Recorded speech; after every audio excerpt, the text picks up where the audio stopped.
Hoy tenemos 7 veces la cocaína producida de hace 10 años, 5 veces los cultivos. Terminé teniendo la razón, cosa que no me alegra hoy. Juan Carlos Pinzón es economista, ha sido ministro de Defensa y durante 2 periodos embajador ante Estados Unidos. La guerra es el asunto más importante que hacen los estados. Implica emplear todos los recursos, todas las capacidades, donde su misión es proteger la población. Yo cierro con esto, le digo, el tema era negociar bien, no negociar por negociar, firmar para crear un legado, era solucionarle un problema el más grave que tiene el país. Otro de los temas innegables que ha golpeado la imagen de las Fuerzas Armadas es el de los falsos positivos. Cuénteme su entendimiento del tema. No, pues su pregunta tiene muchas... La startup que quiere tumbar el trono de Claro, Tigo, Movistar y ETV con un internet más rápido y más barato.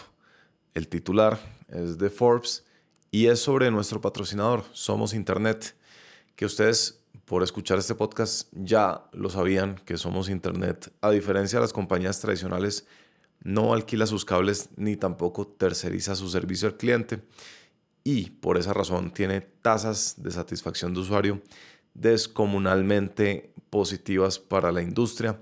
Es además Internet de fibra óptica y es el Internet más veloz del país. Por esa razón están conquistando Bogotá. Ya están activos, además de Chapinero Alto, Virrey, El Nogal, Chicó. Acaban de abrir Unicentro y Cedritos y muy pronto van para Suba y Fontibón. La demanda va a ser lo que determine hacia dónde se desplazan en la ciudad. De manera que si usted está interesado en tener Somos Internet, recuerde que para los oyentes de Atemporal hay 50% de descuento en los primeros 3 meses de la factura y yendo al link que dejo aquí en la descripción puede indicarle a Somos Internet hacia dónde podrían desplazarse y llevar su servicio. Gracias Somos por apoyar Atemporal y adelante con el episodio de hoy. Sí, yo creo que a usted lo asocian siempre, digamos, con el lado militar del asunto, no porque usted sea pues militar, pero todo su bagaje familiar, por supuesto su paso por el Ministerio de Defensa, pero digamos que el otro lado que a mí me ha llamado mucho la atención es, usted en cierto sentido es un ascendista, ¿no? Usted pues arrancó su carrera más del lado del Ministerio de Hacienda que del Ministerio de Defensa. Cuénteme, si quiere arrancamos ahí como por sus primeros trabajos. A mí me interesa entender usted cómo aprendió a trabajar. Usted era muy buen estudiante, pero el buen estudiante no necesariamente es garantía de un buen gerente. Hábleme un poquito de sus primeros trabajos y cómo lo fueron formando. No, pues muchas gracias, encantado de verlo y de que estemos aquí conversando. Pues arranco como con su primer punto. Sí, yo soy economista. Yo me gradué de economía, hice mi maestría en economía, me gradué con honores en mi pregrado y he ejercido muchos años mi carrera como economista. Incluso hoy que soy profesor en visita en Princeton, una de las materias que he dado es economía política en América Latina. Entonces, pues obviamente es un tema de muchos años. Y de mucho interés. Como lo pongo como en perspectiva, si yo me pongo a recorrer la vida, desde muy jovencito estuve como en 2 temas. Lo primero, ejerciendo liderazgo y en cierto sentido autoridad. Yo era tutor de matemáticas de mis compañeros de colegio. Luego en el colegio... ¿Pero porque lo pusieron o sus mismos compañeros lo postularon? ¿O cómo? Era como 2 cosas. Uno, pues porque uno le iba bien, entonces la gente le preguntaba y le pedía una ayuda. Pero luego porque los profesores pues, nos pedían a 2 o 3, oiga, ustedes quedan aquí de tutores de álgebra o de trigonometría, lo que fuera, de los compañeros. Entonces, en un colegio militar. En el Colegio Patria, que es un colegio público, primero que todo, donde está diseñado para que los hijos, familias de los militares, de todas las graduaciones, eso es bien bonito, el colegio está totalmente integrado. Hay hijos de personas de todos los grados, civiles que trabajan en el ejército, etc. Entonces es una sociedad muy integrada, desde el principio está todo el mundo conectado. Y ahí mismo, los últimos años de colegio, en esa época, 9º, 10º y 11, era obligatorio para nosotros, los jóvenes, los varones en ese caso, que tuviéramos nuestro servicio militar. Entonces uno iba, entrenaba, hacía todo este tema de la milicia, que era muy importante por la disciplina, por conocer el país, por querer a Colombia. Pero en el último año me correspondió ser brigadier mayor. Entonces yo desde muy jovencito ejercía mando y autoridad sobre mis propios compañeros y los que están un año atrás, que son los mismos muchachos que uno, o 2 años atrás, que pues a esta altura de la vida todo el mundo ya se ve casi que igualito. Entonces eso fue muy interesante. Y cuando entro a la universidad, tengo como 2 momentos. Primero, empiezo a estudiar economía, me enamoro de la economía, me gusta mucho, aprendo, porque la economía tiene como 2 aspectos. Uno, el aspecto de básicamente pensar en resolver problemas de carácter público, social, de cómo integrar la sociedad, de cómo hacer uso de los recursos. Pero 2, también tiene una perspectiva de generación de riqueza, de finanzas, de creación de oportunidad. Ambos mundos me gustaron. Y como cuando a uno le gusta algo, pues le va bien. Sí. Yo digo que lo primero que uno tiene que hacer es que las cosas le gusten, le llamen la atención. Y como me gustaba, pues me empezó a ir muy bien. Entonces, oiga, pero, perdón interrumpirlo. Además, usted muy de buenas porque usted quería seguir la carrera militar, según entiendo. Su padre no quería eso. Y usted termina en economía, no porque tuviera muy claro que quería estudiar economía. Entonces, sí, eso fue como un chepazo, ¿no? Porque, pues, a ver, yo terminé en negocios internacionales, que en mi época era la carrera de descarte. Pues siempre ha sido administración. Sí. Pero si uno habla inglés, entonces en mi época era negocios internacionales, que era la carrera de descarte. Y pude haber tenido la suerte que me hubiera gustado mucho, pero no me gustó en absoluto.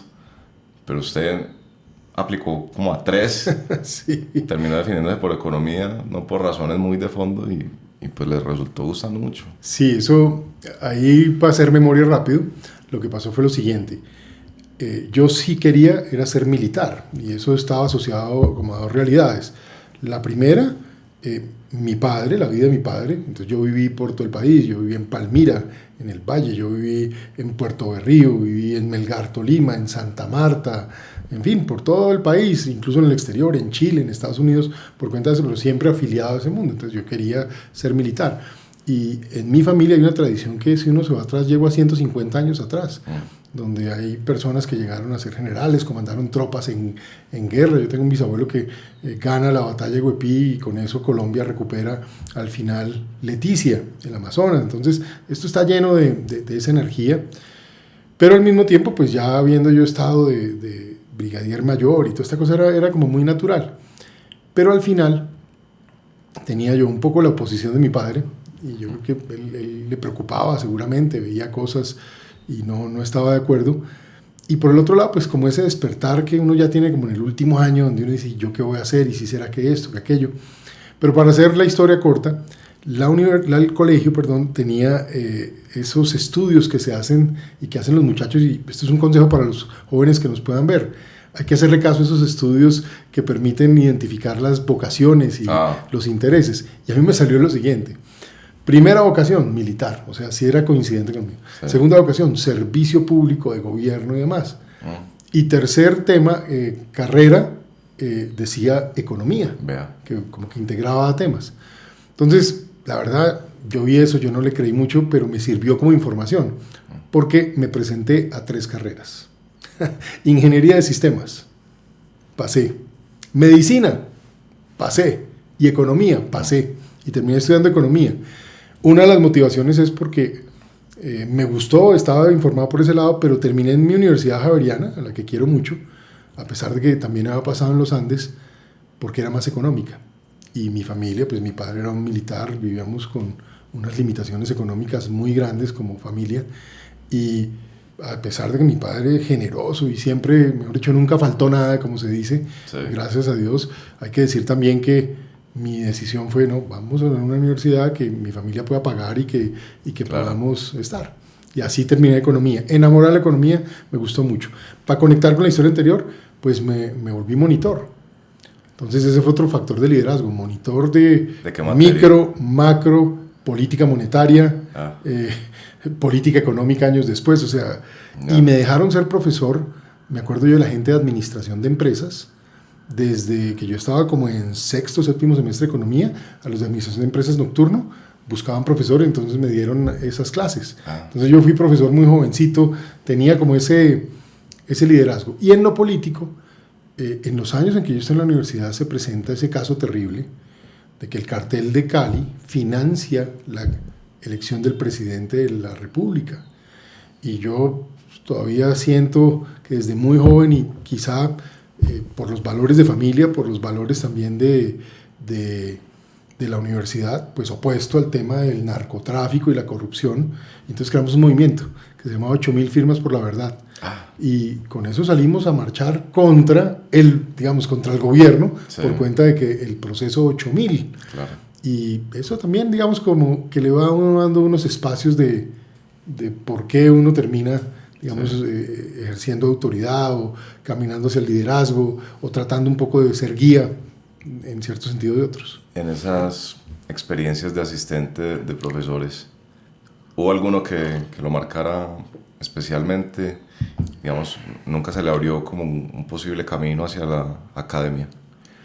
Sí, fíjese que cuando estaba en la universidad, obviamente, y le empieza uno a ir bien y a tener ese interés, incluso dictando clase, mi camino natural iba a ser seguramente ir a hacer un doctorado en economía. De hecho, la Universidad Javeriana en esa época tenía como una relación con algunas universidades de Alemania y yo fui uno de los seleccionados para ir a hacer ese doctorado en economía en Alemania. Pero esto ya estaba como en la etapa de haciendo maestría, estaba recién casado y obviamente pues ya las prioridades empezaron a cambiar, ya hay que llevar pan a la casa y pan a la mesa y hay que pagar los costos. Entonces como que entre que me ponía a estudiar alemán para ir a hacer un doctorado o empezaba a producir rápido y obviamente armaba una carrera hacia el futuro y bueno, terminé haciendo lo segundo prioritariamente. Pero estaba usted ya haciendo maestría. Ya en ese momento estaba haciendo la primera maestría en economía. ¿Y esa la hizo en el exterior? En la Javeriana. En la Javeriana. Sí, yo terminé mi carrera de economía y siguió con la maestría. Haciendo la maestría un par de años más. Entonces, sus primeros trabajos, cuénteme de eso. Porque me habló usted de liderazgo, pero eso no necesariamente conllevaba gerencia, ¿o sí? Es verdad, y eso me parece importante. Cuando hablo de las responsabilidades que uno empieza a asumir al tener que ejercer liderazgo, muy rápido eso lo lleva a uno a tener que entender que hay que desarrollar ciertas habilidades. Uno, para liderar a través del ejemplo, es decir, y eso a mí sí me ha funcionado y tal vez sí viene muy de la herencia del mundo militar, y es que si usted quiere que la gente haga algo, usted tiene que haber estado dispuesto a hacerlo y explicar por qué es que es importante hacer algo. A la gente no se le puede obligar a hacer cosas per se. Incluso hoy en día, cuando se lo digo a los muchachos, mire, hay que tener una disciplina, es importante estudiar, es importante tener curiosidad, es importante tener voluntad de querer aprender uno mismo. Yo digo, eso es el mejor camino de uno mismo, forjar su propio destino. Pero por el otro lado, pienso que esos trabajos iniciales fueron muy importantes. Yo estuve un tiempo en la fiduciaria, la previsora. Ese trabajo al principio fue interesante, pero no me gustó tanto porque sentía que quería tener algo más intelectual. Sin embargo, agradezco profundamente el aprendizaje allí, porque fue ver ya, pasar de la teoría a los hechos y pasar a ser calificado. Usted es capaz de hacer esto, es capaz de hacer lo otro. Entonces eso ya no es hablando y opinando, es que quiera producir el informe. ¿Y cuáles son las técnicas para producir el informe? ¿Cuáles son las técnicas para gestionar un negocio? En fin, muy valioso. Luego fui a la Federación de Cafeteros, ahí aprendí bastante. Fue interesante el sector agrícola, al lado de gente muy importante, muy brillante. Tuve luego un paso por la asociación bancaria, allí más como analista, esto en un periodo de corto tiempo, y luego tuve un paso fundamental, Citigroup, Citibank. Me fui a ser el economista Citi, y yo creo que esa es una de las mejores escuelas que yo he tenido en mi vida, porque realmente es un tema de estándares corporativos, de estándares internacionales, lo forman a uno, en cierto sentido lo educan para ser un buen funcionario, y ahí usted realmente aprende que hay que hacer procesos de gerencia, procesos de eficiencia, que hay modelos de reporte, que hay técnicas corporativas, que hay regulación, y usted tiene que adaptarse a todo esto. Y lo miden es por los resultados, Sí. no por si usted es querido o no, todo el mundo es queridísimo. ¿Cuáles son sus resultados? Prueba que usted está haciendo lo que tiene que hacer. Pero ese trabajo, Juan Carlos, es el que hoy llaman como el director de investigaciones en los bancos. ¿Era, Sí. era ese cargo? Yo fundé esa oficina en Citigroup, ¿Ah, sí? en Colombia. Y Y después me llevaron para Nueva York un tiempo, fue muy interesante. Y era, a mí me ha llamado la atención ese cargo que es como exclusivo para economistas dentro de bancos. Sí. Eso es que es como cogerle el pulso a la economía. ¿Cómo describiría usted en qué consiste ese trabajo? Pues en ese momento mi trabajo era, y en general, es poder entender cuál es la dinámica de la economía, cómo opera la política fiscal, cómo opera la política monetaria, cuáles son las consecuencias de las decisiones de política que se están dando para que eso tenga un impacto en los mercados financieros, en los negocios y un poco en el destino del país. Entonces usted termina formándose de verdad, a fondo sobre cómo opera la economía, porque usted está viendo el lado macroeconómico, si se quiere, de políticas económicas, y de este lado ve los negocios, las decisiones que toman las empresas y cómo estos dos mundos están perfectamente interconectados. ¿Por qué se genera empleo o no? ¿Por qué, digamos, ciertas decisiones terminan teniendo un impacto, un exceso de impuestos, cómo eventualmente impide el desarrollo? O una mala decisión económica puede terminar afectando cosas. O cómo a veces las empresas hacen predicciones mal hechas sobre el futuro, de cuántos consumidores van a tener, de cuánto flujo de dinero van a recibir, mal hechas, y resulta que terminan siendo muy malos negocios y quebrándose a pesar de que haya buenas ideas. Entonces, eso realmente forma. Yo creo que cuando uno piensa en la vida como un genérico, hay que tener una conciencia muy clara de cómo se mueve la vida, porque hasta las familias al final tienen que hacer unos gastos y tienen que ver cómo reciben los ingresos, y el equilibrio entre esos dos es lo que va definiendo qué cosas pasan y cómo progresa uno. Eso aplica desde la familia hasta las naciones. Sí. Es muy interesante cómo a partir de ciertos tamaños las empresas y las organizaciones tienen unos problemas que no se tienen cuando se es más chiquito. Cuando una empresa es chiquita, sus problemas son de cierta naturaleza, pero yo recuerdo mucho una CEO de una empresa grande que yo le preguntaba por sus errores y me decía: el más grande fue no haber interpretado mal una reforma tributaria. Claro. No haberse adaptado como ha debido a una reforma tributaria. Claro, esa es una realidad. Es decir, la ausencia de comprensión del escenario macroeconómico y de las tendencias puede terminar haciendo que compañías muy importantes o no tan grandes tomen malas decisiones. Y esas malas decisiones pueden terminar quebrando una compañía, generando un desempleo y demás. Pero asimismo, cuando un gobierno no toma las decisiones correctas, el daño que se le hace a la sociedad es enorme. Yo por eso soy de los que abogo hoy en día, incluso lo hago como profesor, y después de una carrera ya de tantos años y de tantas responsabilidades, que la gente tiene que prepararse para los cargos, para cualquier cargo, pero sobre todo para los cargos públicos. Pero miren lo curioso, en una empresa, si van a buscar, por ejemplo, un director financiero, un director jurídico, un director de mercadeo, un director de comunicaciones, ¿qué hacen? Buscan una persona que haya tenido la trayectoria para tener ese cargo, es decir, los estudios, las competencias, la experiencia para que ese cargo pueda ser contratado. En el sector público, a la gente muchas veces simplemente la nombran que porque es amigo de, que porque alguien llevó la hoja de vida, y peor aún, en una empresa privada, para elegir el presidente de una compañía, usted tiene que ir a un headhunter y, mejor dicho, hacen entrevistas psicológicas, de competencias, de todo, y se escoge a la persona. Al presidente de Colombia, o en general de la presidencia, pero hablemos de nuestro país, de Colombia, cualquiera se puede presentar. Y resulta que no tiene, a nadie le pregunta si tuvo la experiencia, si tiene las competencias, si sabe de los problemas que va a enfrentar, si ha estudiado para resolverlos. Entonces dice uno, ¿esto cómo es? Entonces, esto sí, digo yo, es una invitación que, como son las reglas de juego, eso lo tiene que resolver es el ciudadano, que es el jefe que decide. Sí.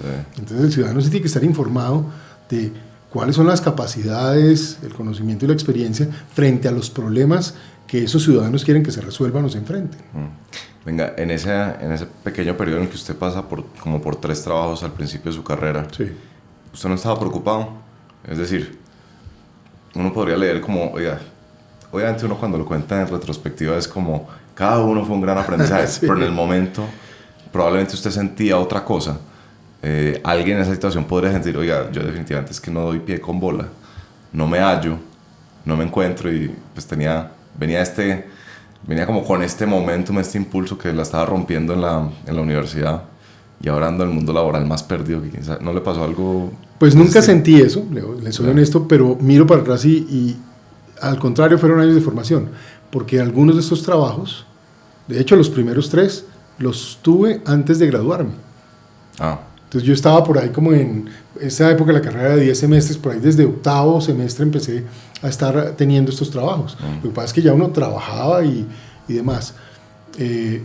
Entonces pues sí, como que lo sentía como aprendizaje. Y mi consejo, si alguien joven me preguntara, oiga, si yo cambio de trabajo y no me hallo y no me encuentro, ¿es un problema?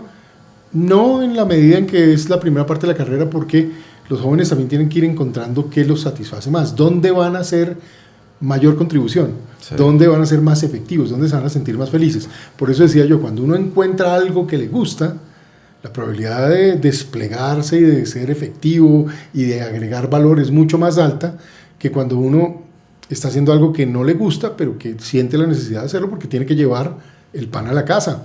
Las cuentas hay que pagarlas, entonces pues uno tiene que trabajar. Sí. Entonces el mundo ideal es cuando la gente logra encontrar ese trabajo que le gusta, porque además lo va a hacer muy bien y además cumple con su función personal, de familia, social, que es pues generar un ingreso para la vida.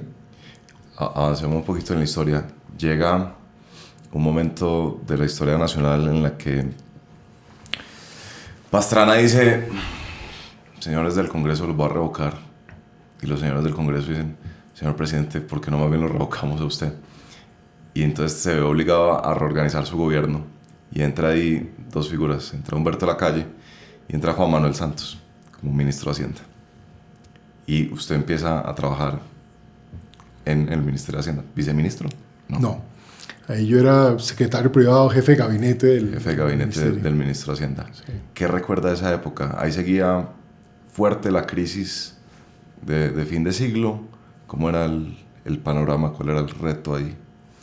Pues Hacienda es la otra gran escuela. O sea, yo vengo de esa formación de Citi, que es una formación internacional, de comprender los mercados internacionales, y me invitan a formar parte del equipo del Ministerio de Hacienda, seguramente porque ya venía con ese background de conocimiento de mercados, de análisis de la economía.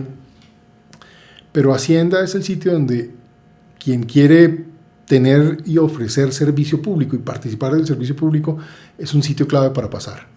Porque aprende usted de todo el Estado, porque Hacienda es la torre de control, todo pasa por allí, todas las entidades que forman parte del Estado dependen de los presupuestos y de los fondos que Hacienda genera. Pero por el otro lado, toda la política económica, tributaria, de estímulo económico a sectores, pasa por ahí. Toda la regulación financiera del mercado financiero o del desarrollo de sectores económicos desde el agrario hasta el industrial pasa por allí. Imagínense la capacidad que uno tiene ahí de aprender y de formarse. Y yo recuerdo con mucho cariño una cantidad de personas que, por ejemplo, estaban en la dirección de presupuesto, una cantidad de personas de 20 y 30 años de servicio, que realmente eran unos profesores innatos, y yo sí con mucha humildad le digo, yo me le pegué a esas personas y me dediqué a aprender economía y aprender del tema presupuestal y aprender ya del tema de cómo opera el Estado. Entonces fue magnífico, pero además me tocaron unos años críticos. Perdón, ¿cómo funcionaba eso en la práctica? ¿Usted invitaba a almorzar a los profesores innatos? Me subía. Yo estaba en el piso 3 y ellos estaban en el piso 5 o 7, y yo me subía o me bajaba al primer piso a hablar con los de... subía a hablar con los de crédito público y los de presupuesto, o bajaba a la tesorería a hablar con los del tesoro, y aprenda.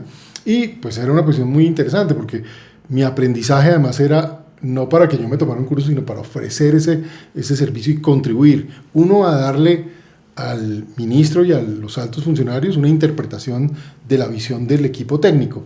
Y dos, para mí darles a ellos una interpretación de la visión política a los técnicos. Entonces terminé siendo una bisagra y en ese proceso de bisagra convirtiéndome en una persona realmente muy informada y conocedora a fondo del tema económico del país en todos los detalles. ¿Y ese era el trabajo inicialmente? Es decir, cuando usted, me imagino, Santos le ofrece ser jefe de gabinete. ¿Cómo se lo pintó? Cuando me llevaron inicialmente era como asesor de mercado de capitales, porque venía yo pues de un banco y demás, entonces sí, y ahí conocí por ejemplo a un colombiano que hoy el país extraña, que se llama Juan Mario Lacerna. Juan Mario, en mi opinión, es una de las personas más brillantes de su generación. Para algunos un hombre un poco loco, pero a veces esos genios son fuera de lo normal, no operan como los demás. Y yo al lado de Juan Mario aprendí mucho. ¿Y él estaba bien haciendo? Claro, el director de crédito público. Extraordinario, Juan Mario. Y había un equipo de gente muy buena. Catalina Crane, una persona de una calidez humana, tranquilidad, madurez y al mismo tiempo capacidad de gestión. También en esa época. Sí, estaba ahí. Interesante. Estaba Federico Rengifo, a quien yo admiré profundamente, porque él ya había sido presidente de un banco, era un tipo tranquilo, maduro, entendía la política. Entonces era una cosa de gente muy equilibrada en política macro. Alguien que había sido además mi profesor y amigo, Juan Mauricio Ramírez, que por ahí después estuvo de secretario de Bogotá, un tipo muy serio, técnico, tecnócratas totalmente. Había gente muy buena y entonces tiene un acceso al Banco de la República. Entonces uno conoce personas como Alberto Carrasquilla en el Fondo Monetario, a Roberto Junguito. En fin, empiezan a tener esta conexión. Un gran amigo mío y alguien a quien aprecio mucho es Juan Carlos Echeverry, que estaba director de Planeación Nacional. En fin, realmente uno ve una cantidad de gente con una formación, un conocimiento, y termina en ese momento un muchacho muy joven como yo, en el puesto que tenía que estar, pero precisamente formándome para tener las siguientes responsabilidades. Esos años son muy duros. Recuerde que Colombia estuvo a punto de tener prácticamente una cesación de pagos en el año 2001, porque estábamos en una crisis económica y crisis financiera, la última crisis financiera entre el 99 y 2001. Hay un proceso de salvación de los bancos. Cuando la gente dice, salvaron a los bancos, salvaron a los ricos, no. Es el ahorro del público el que se salva. De millones de personas que si usted no ayuda cuando se quiebra un banco, se pierde el ahorro de miles de personas, millones de personas. Entonces es una responsabilidad muy grande. Y en ese tiempo, Argentina hace el famoso default, la cesación de pagos, y el siguiente era Colombia, pero por tomar decisiones fiscales importantes, es decir, hacer el ajuste fiscal, reducir el gasto, salvar el sector financiero de manera eficiente, y hacer gestión ante el Fondo Monetario y el Banco Mundial, nos dieron el acceso a los mercados, y eso permitió que incluso cuando llegara el gobierno del presidente Uribe ya lo encontrara el país en una gran dificultad económica, pero financiado y sin el riesgo de tener un default. Entonces, dígame, ¿quién más en estas generaciones le tocó aprender eso? Pues fue una fortuna. Sí. Yo le digo, eso ha sido una gran fortuna que me sirvió después mucho para, ahí sí que es cierto, mis responsabilidades privadas, públicas y académicas. Claro. Llegó usted de asesor de mercado de capitales. ¿Cómo fue la transición a...? Eso como a los 2 meses ya el ministro necesitaba alguien que ejerciera un poco el rol de secretario privado, de coordinación, y ya me pusieron en esa tarea y la disfruté muchísimo, porque pues era el acceso a la alta dirección del ministerio, ministro, viceministros, pero a todo el ministerio, básicamente como ese punto bisagra. Atender las reuniones del Banco Mundial, del Banco Interamericano de Desarrollo, atender al mismo tiempo todo lo que estaba pasando con los mercados internacionales. Y como le digo, entender la economía en todas sus dimensiones. ¿Su llegada al sector público era inevitable o esto hubo algo de azar? Pues yo creo que era inevitable en términos de si yo me devuelvo a dónde estaba mi perfil, dónde estaba mi interés, que era servir al país, había querido ser militar, pues era natural. Y yo creo que llegó en un momento muy apropiado, porque es un momento donde ya venía con bagaje, es decir, con valor para agregar, pero también con oportunidad para crecer y llenarme de un buen conocimiento a futuro. Ahí pensando solo por un momento adicional, es el momento donde se diseña el Plan Colombia. Y entonces el Ministerio de Defensa tiene la necesidad de sentarse a ver cómo fortalecen las Fuerzas Armadas y demás. Ahí empecé a tener otro rol importante. Yo había terminado mi maestría en esos días en economía, mi primera maestría. El director había sido alguien que usted entrevistó acá, a quien aprecio mucho y admiro mucho, que era Armando Montenegro, y la maestría era en economía de la defensa. Entonces mire lo curioso, wow. Todo se va conectando. Entonces cuando Defensa busca un intérprete, alguien que les ayude a tramitar la discusión en Hacienda, resultó que naturalmente estaba yo ahí. Entonces mire, otro factor de crecimiento. Oiga, tremendo. Espera, quiero que hablemos del Plan Colombia, pero entonces olvidémonos por un momento de usted y hablemos de la década de los 90. Ayúdeme a entender desde la perspectiva de la guerra por qué esa década fue tan dura. ¿Por qué parecía en un momento que la guerrilla ganaba la guerra? ¿Qué estaba pasando? ¿Cómo se explica eso? Si nos vamos a la historia, sí, me encantaría. Pues miren, comencemos por recordar lo siguiente. En los 60 surgen los grupos armados como incluso los conocemos hoy. ¿Sí? Y surgen a partir de un tema global. En medio de la Guerra Fría, el mundo soviético trata de tomar control de territorios y lo que empiezan a hacer es promover guerrillas marxistas, comunistas, etc. Pero por muchos años todas esas guerrillas estuvieron financiadas por la Unión Soviética o sus satélites, Alemania Oriental, la misma China comunista, etc. En paralelo surge la maldición del narcotráfico. Y en Colombia, a partir del final de los 70, el narcotráfico empieza a prosperar, porque Colombia, hay que decirlo con dolor, nunca ha controlado integralmente su territorio. Tanto así que en el siglo XIX perdimos el 40% del territorio. Para el siglo XX habíamos perdido un país completo que fue Panamá. Y a lo largo del siglo XX, incluso hoy XXI, desafortunadamente con lo que se ha deteriorado, no hemos controlado buena parte de los territorios dentro de nuestro propio país. Sí. Entonces el narcotráfico prosperó tremendamente. Y ahí se alinean dos momentos.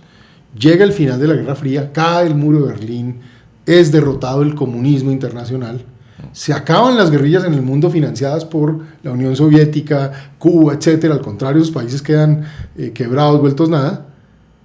Y Colombia, en cambio, las guerrillas se fortalecen. Porque encuentran en los 80s el negocio del narcotráfico. Inicialmente entran a cobrar el famoso gramaje, el impuesto, es decir, extorsionaban a los narcotraficantes, sí, y luego se dieron cuenta que podían dominar los territorios y controlar toda la cadena.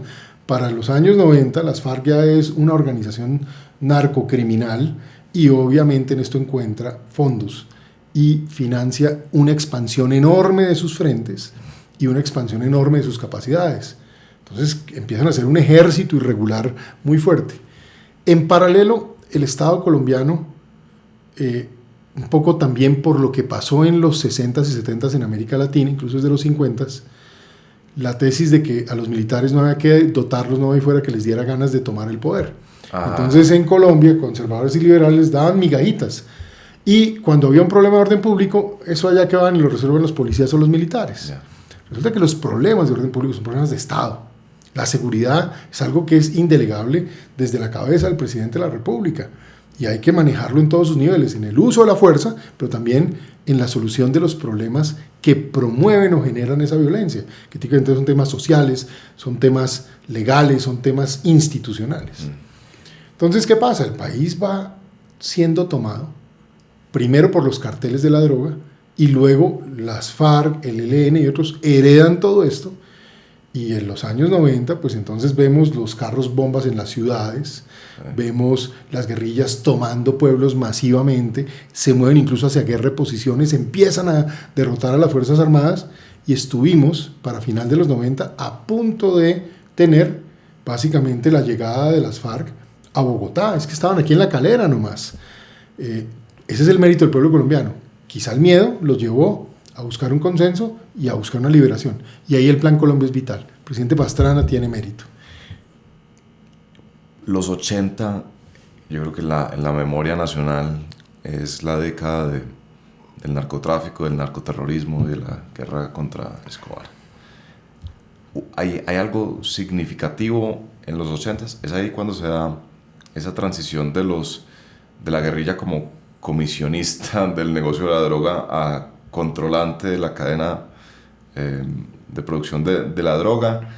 Un amigo mío recuerda una noticia que al parecer se ha perdido en el tiempo de una incautación de un cargamento de armamento a las FARC fuertísimo, de 1.000 fusiles y 10.000 fusiles a finales de los 80. Ese es un negocio donde el tal Montesinos, que era el jefe de inteligencia en Perú, para conseguir unos fondos y hacer su operación de inteligencia allá, termina vinculado con las FARC. Ahí Raúl Reyes y otros juegan un papel y se traen unos fusiles que pasan por territorio colombiano, los dejan y ahí ese es parte del tema. Con los años encontramos fusiles nuevos, pero todo eso fue cierto, y es la capacidad de las FARC para comprar y para dotarse.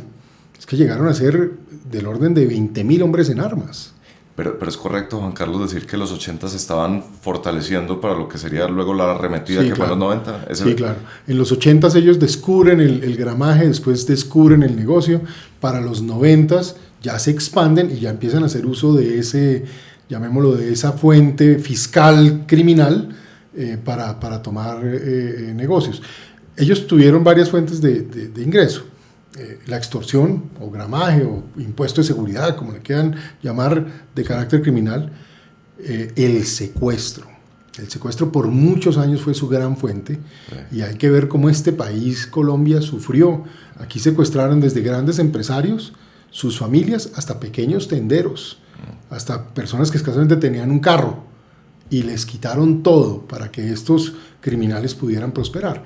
Pero luego encontraron en el negocio del narcotráfico que eso es una máquina de hacer plata inagotable, y así se fortalecieron. La transición de guerra, y me corrige la terminología, de guerra de guerrillas a guerra de posiciones, era, digamos, previsible, era necesaria, o esta gente tenía la tesis de que se iba a tomar el poder a punta de guerra de guerrillas y en algún momento hubo cambio como de doctrina. ¿Cómo es eso? Mire, yo recuerdo desde los años 80, y esto ya oyendo hasta conversaciones en mi casa entre militares, y luego obviamente ya estudiando el tema, los militares venían diciéndole a los distintos gobiernos, se lo dijeron muy fuerte.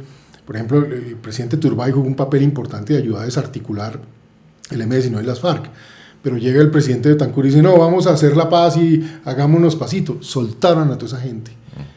Y los militares les dijeron, hombre, no hagan eso, al contrario, ayúdenos a fortalecer. Las Fuerzas Armadas siempre le insistieron a los gobiernos que había que llevar desarrollo a las zonas rurales, que había que hacer las carreteras, que había que llevar escuelas, que había que tener dominio del Estado. El Estado, los gobiernos nunca quisieron ni creyeron mucho en eso. Y se obsesionaron con el cuento de que había que hacer acuerdos de paz y acuerdos de paz. Y Colombia es campeón mundial en acuerdos de paz. Todos los gobiernos negociaron, todos los gobiernos concedieron. El resultado neto ha sido terrible para el país, si uno lo mira en términos de que ha sido esa impunidad, y el mal no se ha acabado, se ha expandido, incluso es como el cáncer. Eso, al contrario, ha ido haciendo metástasis y metástasis. Sí. En esa línea, yo creo que era previsible, y por eso digo que lo escuchaba yo en ese momento, que en algún momento esas guerrillas iban a fortalecer, que los carteles se estaban volviendo unas cosas más pesadas que el mismo Estado, porque además esa plata corrompe. Entonces había corrupción en las policías, había corrupción en los militares, había corrupción en los jueces, llegó a haber corrupción hasta en la prensa, ni qué decir de los políticos. Entonces la inteligencia y todo esto sabía que eso estaba pasando. Sí. ¿Cómo fue el paso en el caso de las FARC, se mueve de la guerra de guerrillas a la guerra de posiciones, incluso llegan a pensar que se pueden consolidar como incluso un ejército separatista y cosas de este estilo, porque empiezan a emboscar o a hacer toma de unidades aisladas. ¿Por qué es tan importante, por ejemplo, el tema de los helicópteros, de la movilidad? Porque si usted no le puede dar apoyo, logística a una unidad que está ya abandonada en la mitad de la selva, pues estos tipos se demoraban unos meses y de pronto concentraban 500, 1000, 1500 hombres para tomar una base de 100 hombres. Pues mataban 50, secuestraban 50. Y eso lo vimos por lo menos 10 o 20 veces. Y eso Además, en el gobierno del presidente Samper se acelera, y se acelera por dos razones. Uno, porque el gobierno pierde la autoridad moral ante el país, y la guerrilla incluso crea la narrativa de un gobierno narcotraficante, descarados ellos que además comían del narcotráfico, pero digamos, esa es la narrativa, entonces tratan de crear una narrativa política, y al mismo tiempo Samper, entre comillas, con el temor de que, o tratando de aferrarse al poder como lo hizo, entonces decide no apoyar a las Fuerzas Armadas, que porque no, ahí sea que lo saquen, y el resumen es las Fuerzas Armadas debilitadas, en bota pantanera, con fusiles viejos, sin helicópteros, sin combustible, y dando batallas. Entonces empezamos a perder sistemáticamente buena parte del control del suroriente y oriente de Colombia. Había una discusión a principios de los 90 sobre el hecho de que las Fuerzas Armadas de Colombia se hubieran, digamos, conceptualizado, dotado, optimizado para una guerra externa. Y entonces en las revistas Semanas de los 90 decían, ¿cómo es posible que este país está viendo la zozobra de una cosa que es interna, que es el narcoterrorismo, en ese momento, porque era apenas 1990, y todo el armamento, toda la doctrina, todo lo que está sucediendo acá, está pensado es para una guerra externa? Entonces los famosos CAFIR no sirven para luchar contra Pablo Escobar, y como eso hay miles de ejemplos. Y había otro tema muy interesante que era las diferentes fuerzas, la armada, el ejército, etcétera, se distribuían de manera geográfica. Y entonces decían, la armada es la menos indicada para luchar en los valles del Atlántico, que es donde está más fuerte en este momento la confrontación entre guerrilla y paramilitares, y tenemos a la subsección menos preparada de todas las Fuerzas Armadas, solo porque la doctrina se dividen por zonas geográficas. Entonces, esa era como una de las preocupaciones que yo no tenía para nada presentes. ¿Cómo se explica que precisamente hubiéramos llegado a eso? Que el tema era un conflicto interno y estábamos preparados para un conflicto externo. Y si usted no está de acuerdo con esa apreciación. Pues estoy más o menos. Okay. Voy por partes, porque primero, Colombia tiene el riesgo de un conflicto con Venezuela dos veces. Uno en principios de los 70 y otro en el año 87. Sí. Cuando la famosa fragata colombiana entra a aguas colombianas, y aquí lo afirmo, son aguas colombianas, que hoy aún siguen en un diferendo.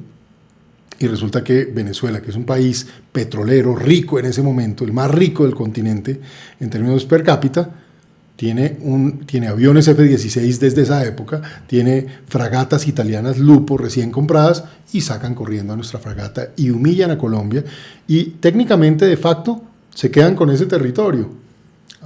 Hoy es una disputa y un diferendo internacional que no ha sido tramitado. Pero, digamos, hay que decir entonces que las Fuerzas Armadas escasamente se les dota en el final de los mediados de los 70 y mediados de los 80 para que tengan alguna capacidad defensiva, pero ni comparable con las capacidades que en ese momento tenía, para hablar con nombre propio, Venezuela. Y a partir de ese momento empieza a aparecer un tema de la reclamación sostenida de Nicaragua, incluso sobre la soberanía de San Andrés y Providencia. O sea, querían las islas completas, querían todo. Entonces el país tiene que tomar unas decisiones ahí. Entonces cuento esto para recordar lo siguiente. Uno, Colombia nunca ha tenido unas Fuerzas Armadas suficientemente armadas, dotadas y equipadas. Nunca. Y creo que tiene que ver mucho eso, sobre todo en el periodo 50 a final del siglo XX, principios del XXI, inicialmente con la tesis de las Fuerzas Armadas, si se les dota, de pronto cogen mucho poder y entonces no actúan. Segundo punto, lo que en cambio sí hizo el Estado colombiano fue abandonar a las Fuerzas Armadas en la lucha contra la criminalidad en las zonas aisladas. Entonces, existía la guerrilla, eso es problema del ejército. Existía el narcotráfico, eso es problema de la policía. Eso era como si no tuviera que ver aquí con el gabinete y demás. Hasta que el problema se creció tanto que ya el país casi se vuelve inviable, y el gobierno y los gobiernos de turno tuvieron que convertir eso en una prioridad nacional.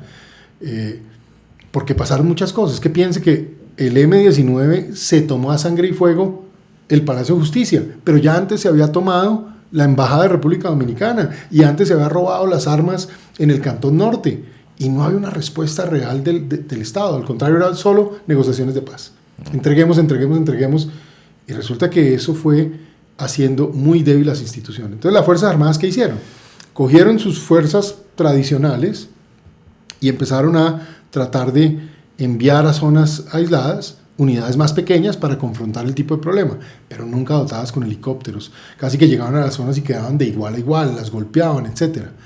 Entonces solo pienso yo, de verdad, al final de los 90, por la gravedad de la situación, y con Pastrana un poco de presidente, que le plantea el Plan Colombia a los americanos. El Plan Colombia es un plan colombiano que se le plantea a los americanos y los americanos deciden apoyar por esa lógica de corresponsabilidad. Y ahí sí comienza, en cabeza de los generales Tapias y Mora, un proceso de fortalecimiento de capacidades que fuimos gestionando y elevando luego en el gobierno del presidente Uribe, el gobierno del presidente Santos, hasta el punto que derrotamos militarmente en lo que tiene que ver con una guerra irregular, en este caso a las FARC, se llevó el narcotráfico a su punto mínimo. Ahora hablamos de todo lo que se hizo mal de ahí para adelante, siquiera hablamos bien de lo que se hizo bien. Usted, Juan Carlos, que es consciente de los presupuestos y las limitaciones económicas. Sí. ¿Habría un argumento posible de que esa negociación de paz, por ejemplo, de Belisario, estaba en cierto sentido motivada porque no había dinero para fortalecer a las Fuerzas Armadas y luchar esa guerra? Eso no es un posible... Hay que recordar que sí, en los años 80, en particular en el 82, hay una crisis financiera internacional, la crisis de la deuda externa latinoamericana. Colombia se salva por el gran manejo en ese momento de Roberto Junguito, entre otros, pero también se lo va a plantear de esta manera. La esencia de una nación es la seguridad.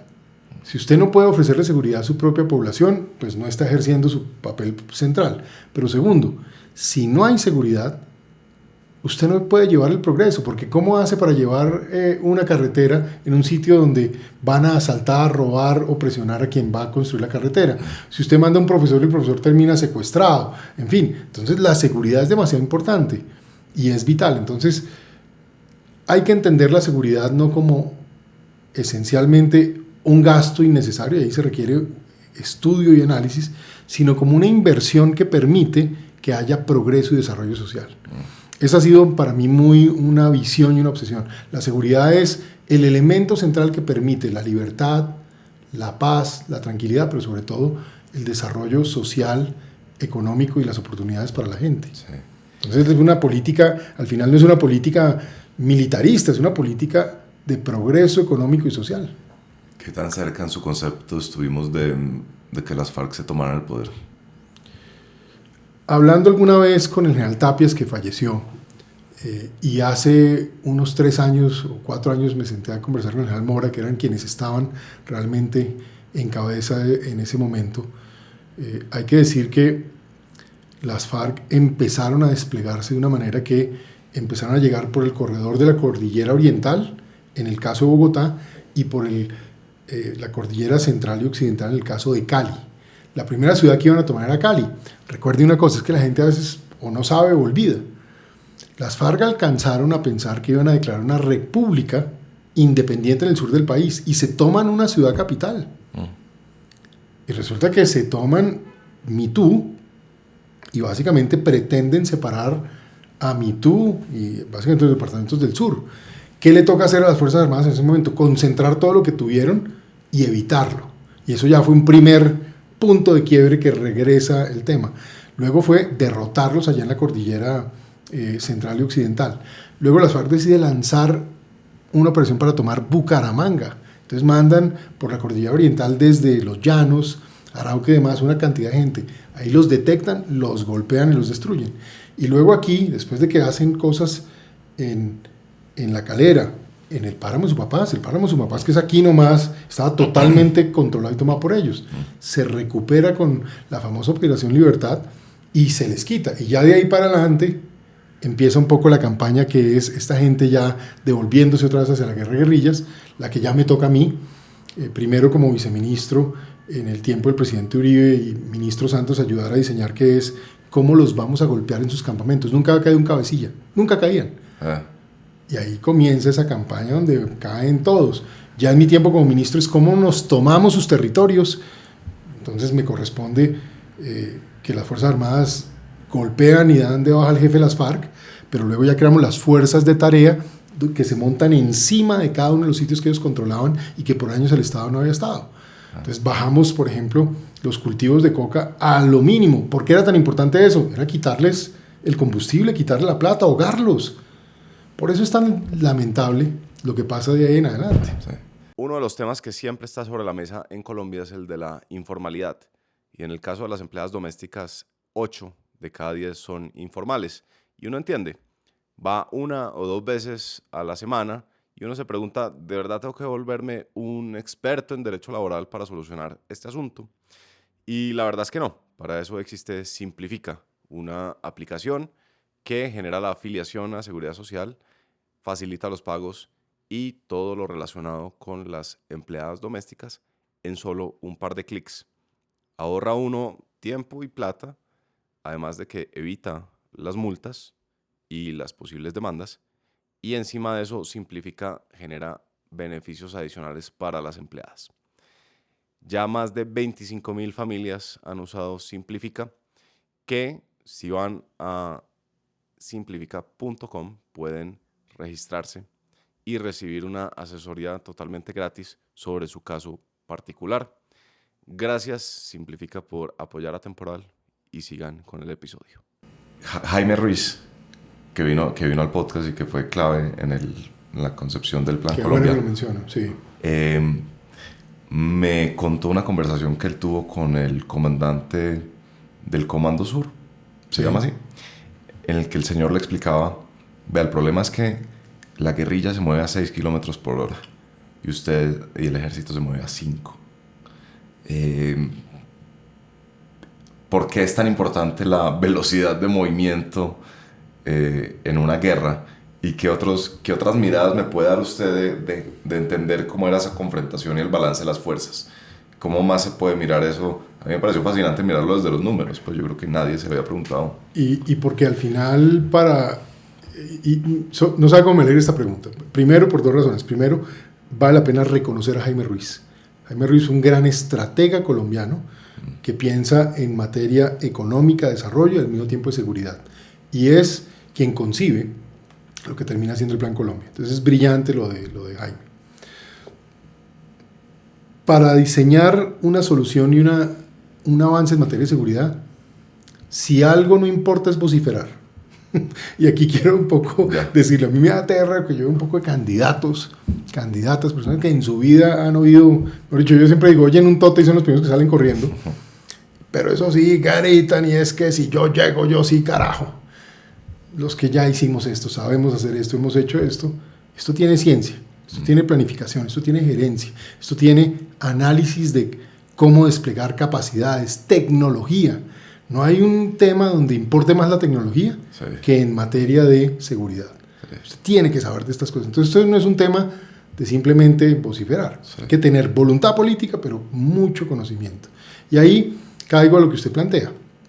Nosotros teníamos unas Fuerzas Armadas siempre profesionales, institucionales, heroicas. La cantidad de gente que han entregado a las Fuerzas Armadas luchando por defender nuestro territorio, nuestra democracia, nuestra gente, nuestros ideales, los números no hay forma de compensarlos. Es un dolor enorme. Yo esto lo siento desde niño, que acompañé tantos entierros, estuve en tantos momentos, vi gente cercana a mí, a mi padre, caer. Luego me duele. Y luego me duele cada soldado, cada policía que perdí. Me duelen sus familias, me duelen las piernas, los ojos, los brazos de muchachos que están ahí como testimonio de haberse entregado por Colombia y que a veces la gente ya ni le importa y olvide, o que los políticos simplemente les haya parecido que eso ya que importaba y que hagamos otra cosa y haber perdido su sacrificio. Pero el resumen es, ese despliegue, si usted no tiene, por ejemplo, la capacidad para ir a apoyar logísticamente, si no tiene cómo llevar el alimento, la munición, si no tiene cómo en un momento de una acción ofensiva tener fuegos de superioridad, es decir, golpear al enemigo por estar atacándolo y reducirlo, pues usted lo que tiene es dos grupos enfrentándose en sí mismo. Por muchos años las Fuerzas Armadas estaban pegadas a las bases, simplemente cuidando un perímetro, mientras los grupos armados conocían su geografía, eran de la región y observaban y los cogían ahí, era quietos como, así que es cierto, para cazar patos. Entonces eso fue un tema muy importante, cuando las Fuerzas Armadas empezaron a desplegarse, pero para desplegarse había que poderlas apoyar. Entonces de ahí la importancia en el Plan Colombia de haber dotado de helicópteros. Sí. Segundo, inteligencia. Es decir, usted si se mete en la selva a buscar un grupo armado es como buscar textualmente una aguja en un pajar. Entonces usted no puede mandar a unos soldados ahí a que caminen por horas, días, semanas en la selva. Además una selva que es tropical, entonces hay enfermedades. Usted tiene que tener una sanidad para atender a esos muchachos, sacarlos, reentrenarlos, no dejarlos que les dé leishmaniasis, tener todo un sistema sanitario y de recuperación. Pero lo más importante, saber dónde está el enemigo, detectarlo, para que entonces el esfuerzo sea decisivo. Yeah. Poner básicamente el golpe donde realmente se necesita y evitar el desgaste tanto humano como de recursos y de material. Luego el tema de las operaciones especiales. Usted necesita hombres con una preparación excepcional. En esto yo me siento muy orgulloso de nuestros militares y policías. El país llegó a tener las fuerzas especiales de selva más avanzadas del planeta. No hay nadie en el mundo, por allá para, digamos, hace unos 5 o 10 años, y yo confío que todavía hay muchos de ellos ahí, y podrían hacerlo mañana mismo, volver a estar en ese nivel, que eran las mejores fuerzas especiales del mundo. Sí. Venían de todo el mundo aquí a aprender de nosotros. Los franceses, los belgas, los ingleses, los americanos, de cualquier país del mundo venían aquí. Yo no sé si usted conoce el libro de Germán Castro Caicedo que se llama Objetivo 4, que es sobre los oficiales de inteligencia colombianos. Y ahí hay unas historias increíbles. Y entre unas de ellas, cosas que me llamaron la atención es gente que, pues oficiales, no sé la terminología correcta, pero personas que en el marco de una operación tenían que estar 2 días tirados en silencio, camuflados, sin moverse, observando, digamos, el objetivo militar o de policía. Eso me parece... Eso es real. Eso es real. Eso, yo le digo ya por mi propia experiencia de todo lo que viví, conocí, recorrí Colombia, acompañé a nuestras Fuerzas Armadas. Esa famosa frase que los héroes sí existen, yo le quiero decir sí existen. Y son mejores que los de las películas. Le digo, yo lo que vi de hombres y mujeres de las Fuerzas Armadas haciendo sacrificio humano in extremis que cualquier persona simplemente no lo haría porque no somos capaces. Es increíble. El que se infiltraba y se hacía pasar por indigente, una de las historias de ese libro que le digo, Objetivo 4, muy bueno, se hacía pasar por indigente y vivía meses en la calle solo para estar, digamos, haciendo la inteligencia a un objetivo. Eso me pareció increíble. Y ahí le hago un comentario. Y piensa en la parte humana de estas personas. Porque esas personas tienen esposa, hijos, papá, mamá, familia, son esposas. Y hacer todo ese sacrificio y luego tener cómo manejar sus hogares o cómo llegar a su casa y como si nada. Hay además un tema social, psicológico que la gente debería valorar más de ese esfuerzo que hacen estas personas por protegernos y actuar contra el crimen. Es increíble cuando la toma de Me Too, la valoración que se hacía en ese momento era que le tomaría, yo no sé cuánto era exactamente, pero eran días, casi que meses al ejército en llegar hasta allá. Sí.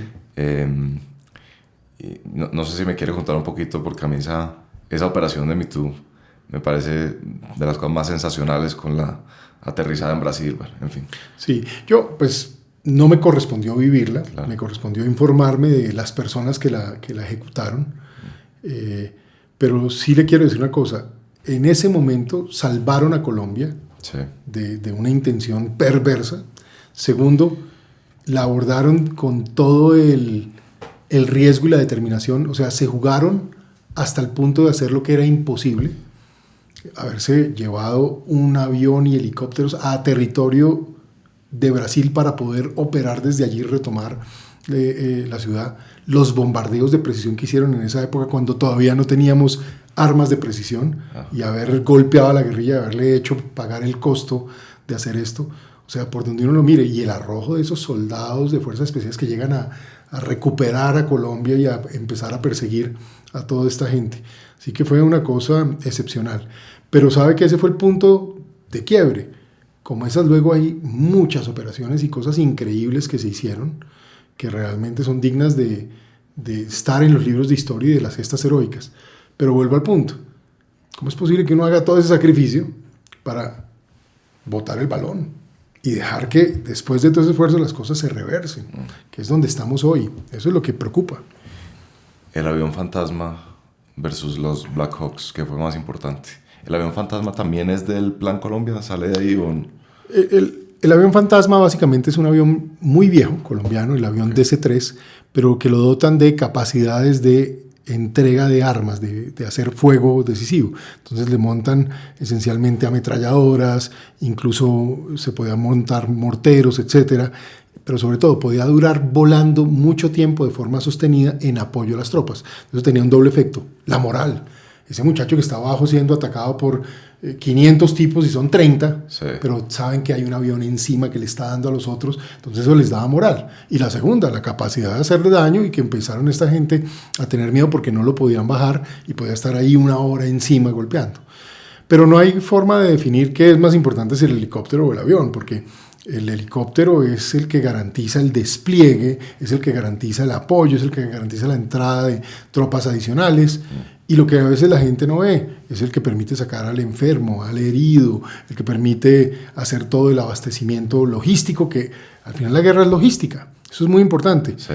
Pero también cuando usted va a hacer un asalto aéreo, como los tantos que se hicieron, aún se hacen hoy, pues obviamente estos helicópteros le imponen una ventaja muy importante al Estado, a las Fuerzas Armadas. Así que toda herramienta es necesaria. Aquí no hay una herramienta que uno pueda preferir a otra, sino hay que integrar, y las que hicieron falta. ¿Por qué la guerrilla no fue capaz de adaptarse a la dimensión aérea de la guerra? ¿No les vendieron rockets o no había...? No, ellos al final, por ejemplo en el Cauca, ya en tiempo siendo yo ministro, que les dimos esos grandes golpes y destruimos lo que era la columna más violenta que tenían las FARC, que se llamaba la Jacobo Arenas. La acabamos. Es decir, nuestro ejército, nuestra fuerza aérea, policía, acabamos con eso. Pero de las cosas que pasaron en ese momento, ¿qué encontramos? Misiles antiaéreos, los SAM-7. Y encontramos, esta gente sí intentó hacer cosas, intentaron fabricar equipos y demás. Lo que pasa es que cuando ya el Estado se organiza, los empezamos a dotar de números suficientes, equipos suficientes, superioridad, a pesar de que nunca se completó todo lo que se necesitaba, sí logramos ya una superioridad muy grande y se les puede derrotar. Pero ellos sí se adaptaron. Ojo con esto, y ahí sí le diría, ojo, porque esta gente se devolvió. Y muy rápido, digamos, pasado el tiempo, decir, no podemos enfrentar como una fuerza armada regular al Estado. Entonces volvieron a la guerra de guerrillas. Eso es lo que hace Cano cuando llega, después de que muere Tiro Fijo, que muere correteado. Esta historia de que el pobrecito muere correteado. Yo estoy y visito la Uribe Meta en las noches en que estaban bombardeando con cañones todo el grupo de él. Y esa gente se desmovilizan y se desmovilizan. Yo me acuerdo haber cenado una noche con dos guerrilleras que precisamente venían de la seguridad directa de Tiro Fijo y contaban lo que estaban viviendo. Entonces, sí, el señor se murió de un infarto, pero el susto debió ser bravo con el que debió tener. Pero cuando llega Cano, él monta el Plan Renacer, y el Plan Renacer no es otra cosa que volver a usar minas, que volver a vestirse de civil, que volver a meterse a las universidades y a los sindicatos para crear problemas sociales. Y eso lo sabíamos. Entonces, ¿qué pasa? Desde la óptica de la parte militar, derrotados. Y por eso al final, por ejemplo, siendo yo ministro, muchos de estos que ahora están de senadores eran desesperados pidiendo y llorando para que se los llevaran para La Habana para no seguir cayendo acá, porque es que cada 25 días dábamos de baja a un jefe de las FARC, o un jefe del ELN, o un jefe de una banda criminal. Eso empezó a ser una dinámica increíble, lo que nuestras gloriosas Fuerzas Armadas ya hacían los días en que me correspondió liderarlas. Era una máquina de golpear criminalidad. Pero, ¿qué hicieron? Cuando llega el famoso acuerdo de paz, y es lo que la gente no quiso ver y algunos tratamos de advertir y demás, ellos lo hacen porque entienden que parte de lo que les interesaba era seguir la guerra por otro camino. Entonces a ellos les interesó no volver a confrontar las Fuerzas Armadas, ayudar a que se debilite, a que no hiciera más presencia, incluso a partir de los acuerdos, recuperar el negocio narcotráfico, que en efecto lo hacen. Y hay un tema que a mí me parece que uno no puede subestimar en esto, y es que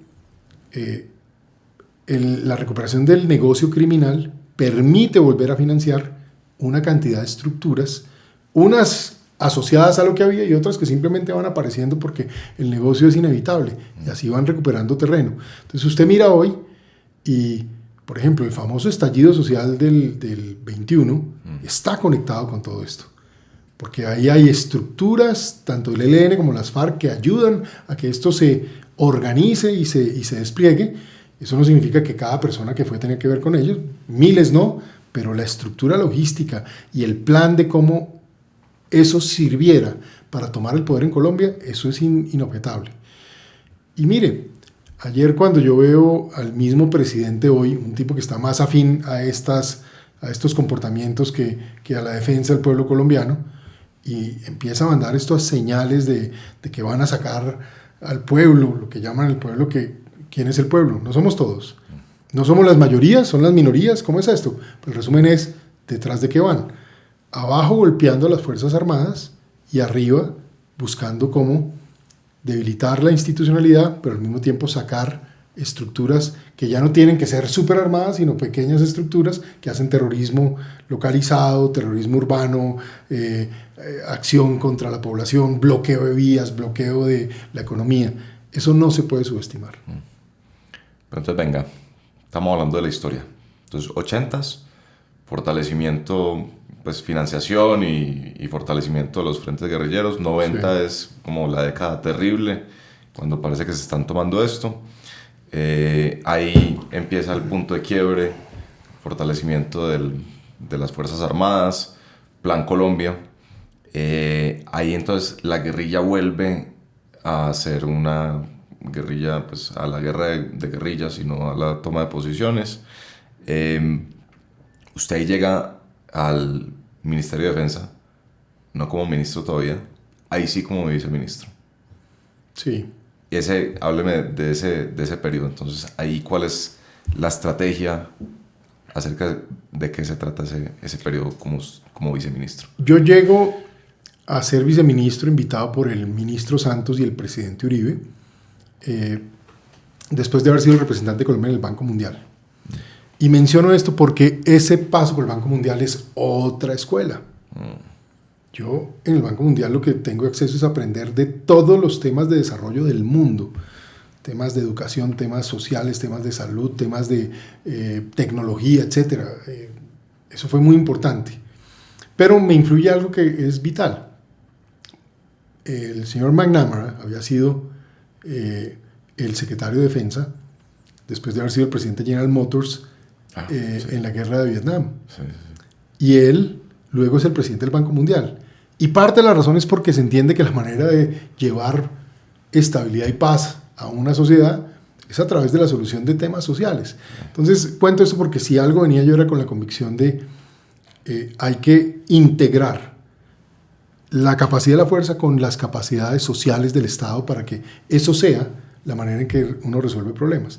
Se lo menciono como un tema importante. Y dos, había estado estudiando en Johns Hopkins, una maestría básicamente en asuntos internacionales y estudios estratégicos.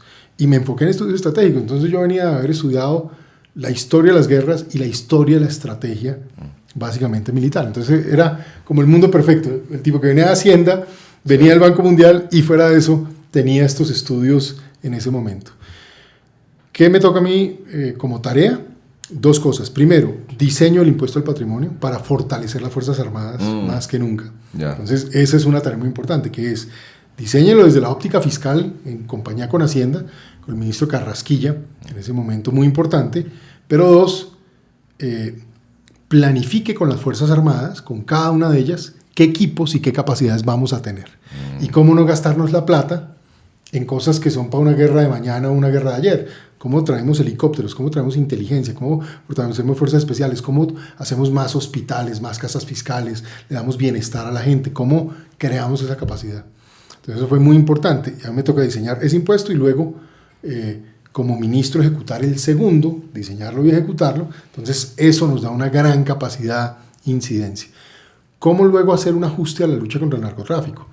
Lo que se hacía hasta el año 2006, 5, 6, era aspersión, aspersión, aspersión. Ahí diseñamos 3 campañas adicionales. Una, la de erradicación manual. Entonces se crean los grupos de erradicadores manuales. Eso se vuelve muy efectivo combinado con la aspersión. Y 2, todo el tema de interdicción de campamentos de producción de cocaína, los famosos laboratorios, sí, y de cocaína en el mar.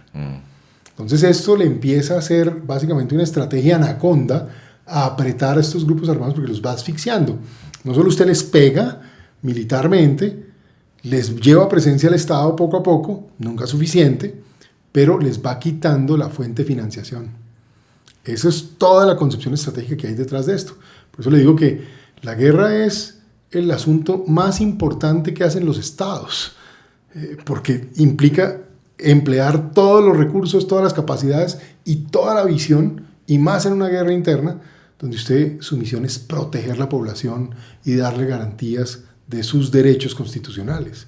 Muy de fondo. ¿Con qué soñaba usted en esa época de viceministro pensando en qué nos vamos a gastar la plata? ¿Cuál era la obsesión? ¿Era helicópteros? ¿Era radares?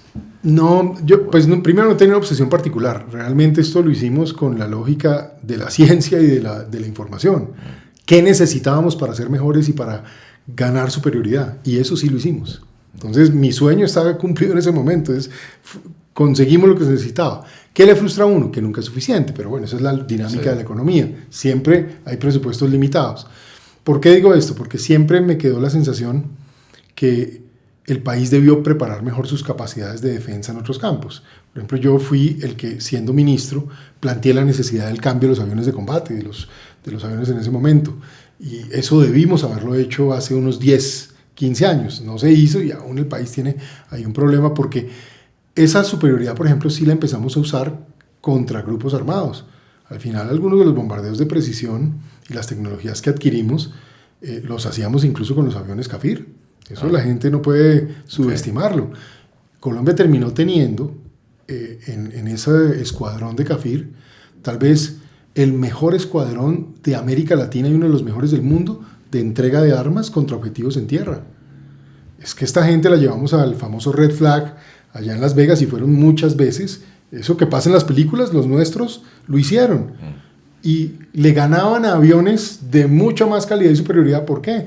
Porque es que allá era la teoría y esto sí lo hacían con regularidad. Sí. Es una experiencia increíble.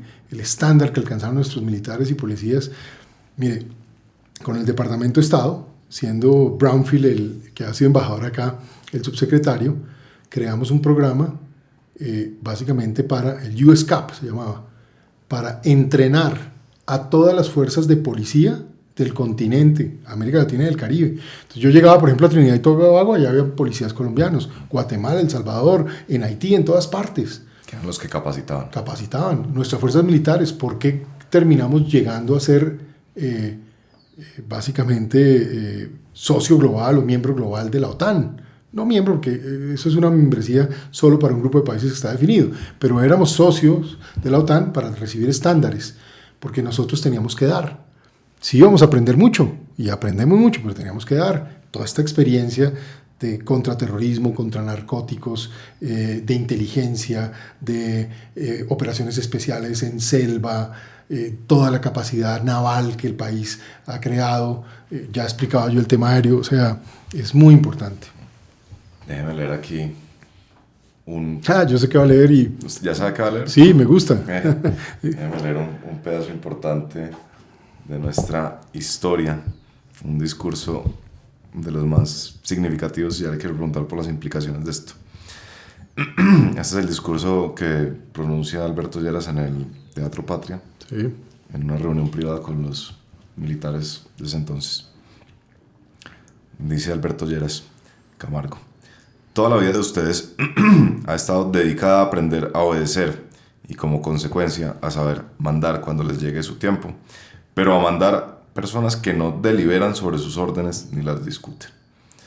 Es un ejercicio radicalmente distinto del mando en la vida civil. Si yo pretendiera mandar una unidad mínima de caballería, puesto que tengo el privilegio de ser coronel honorario del arma, entraría inmediatamente a discutir con los oficiales y la tropa, a consultar su opinión, a cavilar, a tratar de poner a todo el mundo de acuerdo y aún a adivinar los intereses y los sentimientos de los caballos. No lograría hacer avanzar 2 kilómetros a mi unidad, pero si se trata de poner gentes de acuerdo, no sometidas a ninguna disciplina, acostumbradas a concebir diferentes maneras de hacer las cosas, con capacidad para hacerlas por su cuenta, sin mi consentimiento probablemente, como se ha visto en estos últimos años, podría lograr algunos resultados.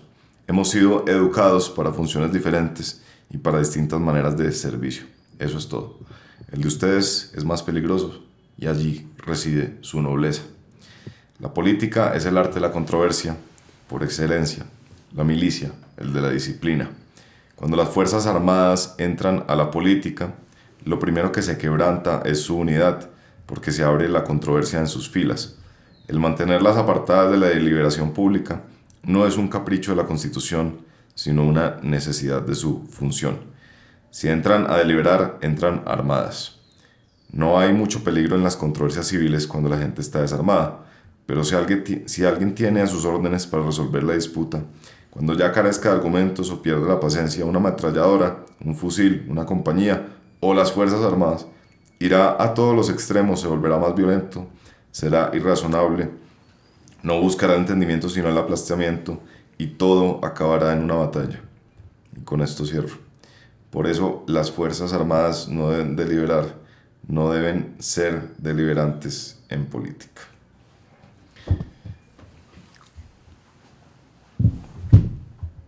¿Qué implicaciones cree usted que ha tenido este discurso?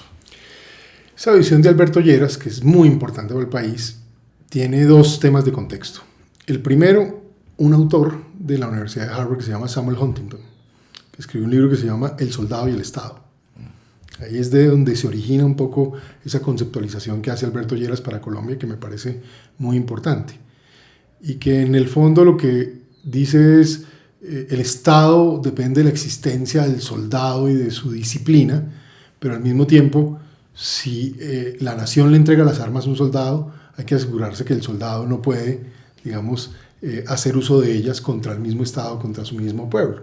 Entonces, es ese equilibrio, y entonces se crea un balance de poder, si se quiere, donde quien detenta las armas del Estado debe ejercer su carrera profesional de manera independiente de la política, a fondo desde lo técnico, a fondo desde el conocimiento de la profesión, pero distante del cómo se selecciona el poder, para que esa selección del poder no esté influida por las armas. Eso es todo lo que, digamos, hay ahí. Y hay otro tema de contexto. Este discurso lo da Alberto Lleras justo después de haber el país salido de un gobierno de carácter de dictadura militar, que es el de Rojas Pinilla, que tiene luego un año de transición con una junta militar.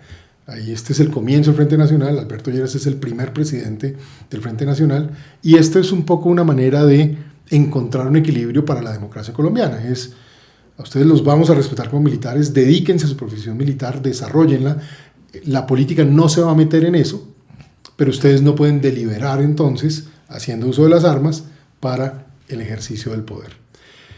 Esto en otros países evolucionó, porque significa que la no deliberancia en Colombia significa que los militares y policías no pueden votar, no pueden participar del proceso electoral. Ellos lo que hacen es ser los garantes y los protectores del ejercicio del voto, pero no pueden votar. En otros países, en Europa, en Estados Unidos, incluso en América Latina, ya hace varios años, se permite el voto de los miembros de las Fuerzas Armadas. Y ese es al final un debate que siempre queda ahí, ¿vale la pena o no? A mí lo que me parece importante, y sobre todo lo que he visto en este gobierno, en donde en lugar de respetar precisamente el orden instituido, las antigüedades, los méritos de los oficiales que deberían haber llegado al mando por mérito, cuando incluso se han traído personas del retiro, luego el nombramiento de un ministro sacado de la mitad de las Fuerzas Armadas para ponerlo. Ninguna de estas personas es mala, todos son buenos, a muchos de ellos los conozco bastante bien, los respeto mucho y tengo reconocimiento por su trayectoria, pero al mismo tiempo también digo, eso ha demostrado que las Fuerzas Armadas sí las pueden politizar, que esto sí de andar manejando las Fuerzas Armadas es peligroso, porque si eso ocurre, ya no solo entonces viene la obediencia de vida que deben tener de acuerdo a la Constitución los militares al comandante supremo, que es el presidente de la República, eso habla bien de nuestra democracia e institucionalidad, sino que terminan entonces solo estando ahí si son afines a la intención ideológica política del mandatario, y eso sí es grave, porque ¿qué pasa? El deber de las Fuerzas Armadas sin duda es acoger sus deberes institucionales y ser subalternos a el poder civil, pero a la luz de la Constitución, proteger la soberanía, el orden institucional y constitucional y al pueblo colombiano. ¿Qué pasa si estas tres cosas estuvieran en riesgo o alguna de ellas? ¿Las Fuerzas Armadas deben proteger o no deben proteger el orden institucional? ¿Las Fuerzas Armadas deben proteger o no a los colombianos cuando el mismo gobierno es el que trae una horda para que, por ejemplo, destruyan un comercio? ¿A quién debe referirse ese ciudadano que le están destruyendo un comercio? ¿A quién llama? ¿Al gobierno? No, se está promoviendo. ¿A las Fuerzas Armadas? No, no puedo atenderte, lo siento, llama a otro número.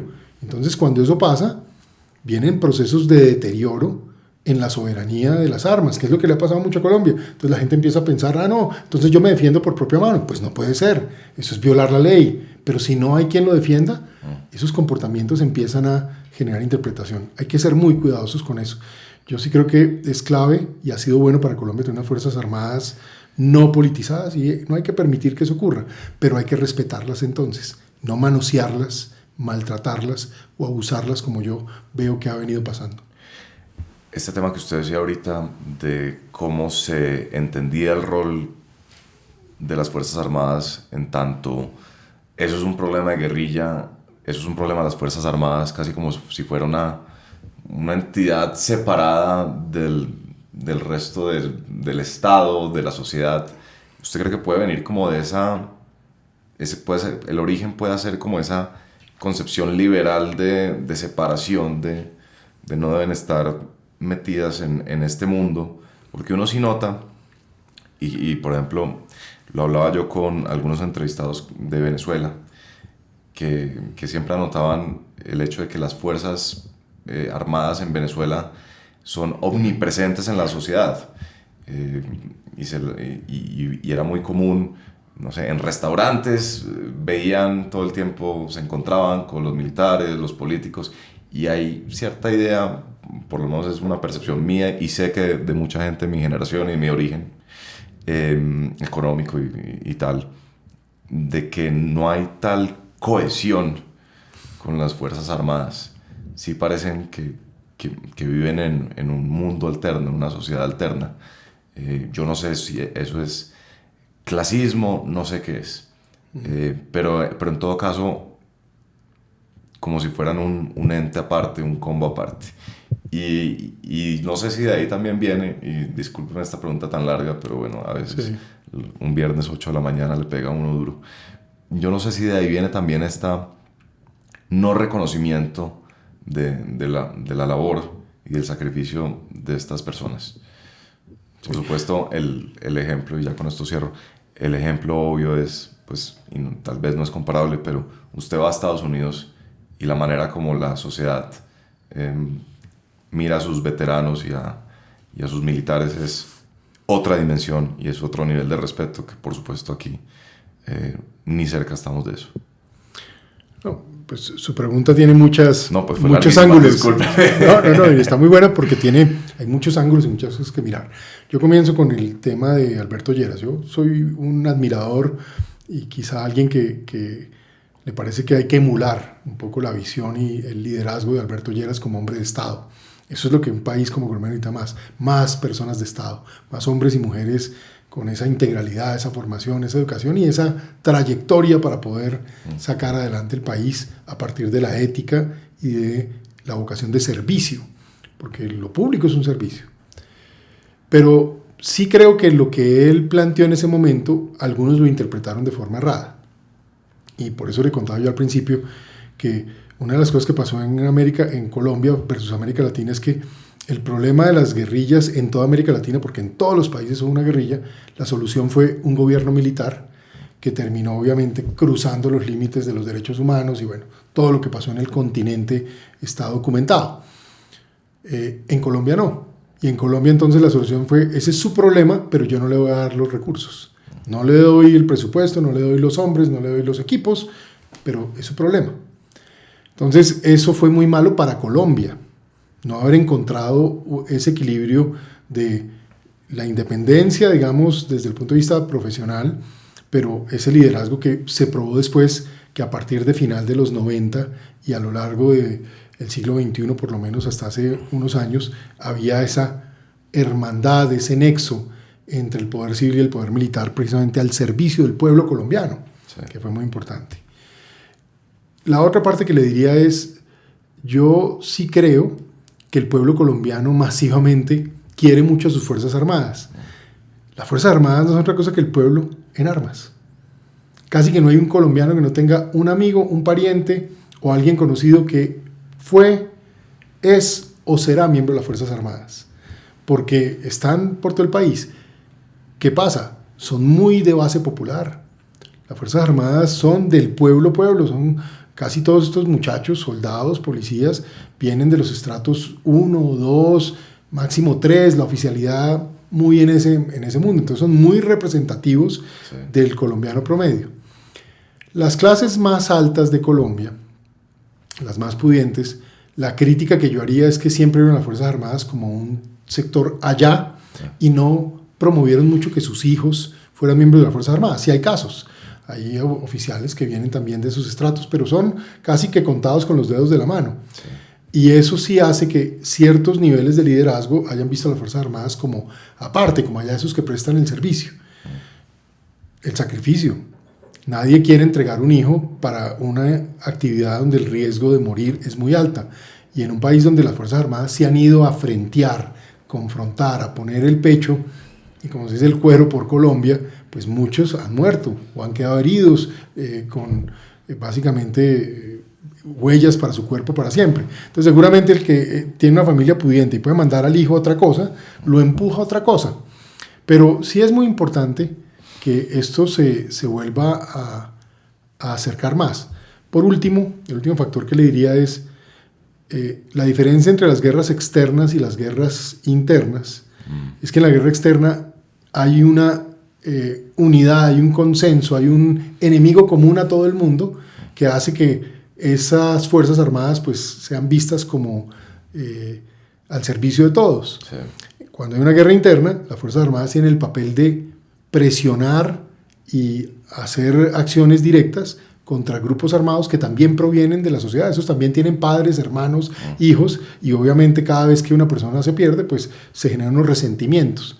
Dicho todo lo anterior, usted mira hoy una encuesta, incluso hoy, donde las Fuerzas Armadas han descendido en su prestigio por la manoseada que les ha pegado el gobierno actual y por también a partir de los acuerdos de La Habana, el deterioro de capacidades que les han hecho y su acción, pero aún hoy siguen siendo las instituciones mejor ranqueadas en la opinión pública colombiana, las más queridas, para ponerlo de alguna manera.